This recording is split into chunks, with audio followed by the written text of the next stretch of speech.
नमस्कार शेतकरी मित्रांनो, आज आहे 30 मार्च 2025। मित्रांनो, आज राज्यामध्ये कोणकोणत्या जिल्ह्यामध्ये तालुक्यांमध्ये या ठिकाणी पावसाची शक्यता असणार आहे ते आपण या व्हिडिओमध्ये संपूर्ण आढावा घेणार आहोत। मित्रांनो, तत्पूर्वी तुम्हाला विनंती आहे, तुम्ही व्हिडिओ पाहताय परंतु आपल्या चॅनलला सबस्क्राइब करत नाही, त्यामुळे आत्ताच आपल्या डिजिटल शेतकरी यूट्यूब चॅनलला सबस्क्राइब करून घ्या। तुम्ही हा व्हिडिओ कोणत्या भागातून कोणत्या ठिकाणावरून पाहताय ते देखील आपल्या कमेंटमध्ये नक्की कळवा। तर मित्रांनो, आज आहे 30 मार्च 2025।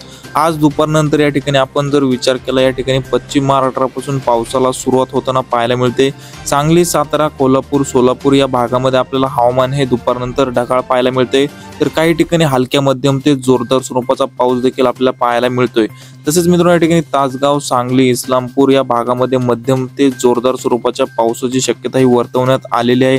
तसेच कोकणपट्टीच्या भागामध्ये देखील मुसळधार स्वरूपाचा पाऊस पाहायला मिळतोय। या ठिकाणी रायगड, रत्नागिरी, सिंधुदुर्ग, सावंतवाडी या भागामध्ये मित्रांनो आपल्याला मध्यम ते जोरदार स्वरूपाचा पाऊस हा दुपारनंतर पाहायला मिळतोय। तसेच मित्रांनो, पुणे जिल्ह्यामध्ये देखील आपल्याला हवामान ढगाळ पाहायला मिळते, तर पुणे जिल्ह्यातील काही भागामध्ये हलक्या मध्यम स्वरूपाचा पाऊस पाहायला मिळतोय।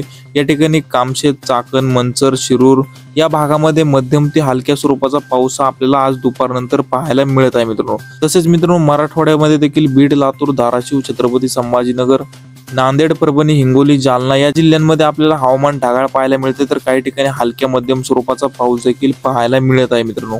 तसेच या ठिकाणी विदर्भामध्ये अमरावती, नागपूर, भंडारा, गोंदिया या भागामध्ये आपल्याला हवामान ढगाळ पाहायला मिळते, परंतु या ठिकाणी मित्रांनो विदर्भामध्ये 31 तसेच 1 एप्रिल 2 एप्रिल पासून पावसाचा जोर वाढताना आपल्याला पाहायला मिळणार आहे। तत्पूर्वी मित्रांनो, आजचा जर विचार केला तर या ठिकाणी पश्चिम महाराष्ट्र, मराठवाडा तसेच खानदेश, उत्तर महाराष्ट्रामध्येच हवामान ढगाळ पाहायला मिळते, तर काही ठिकाणी हलक्या मध्यम स्वरूपाच्या पावसाला देखील सुरुवात होणार आहे। परंतु मित्रांनो, या ठिकाणी पुढील 3 ते 4 दिवस राज्यामध्ये या ठिकाणी पावसाचं थैमान असणार आहे।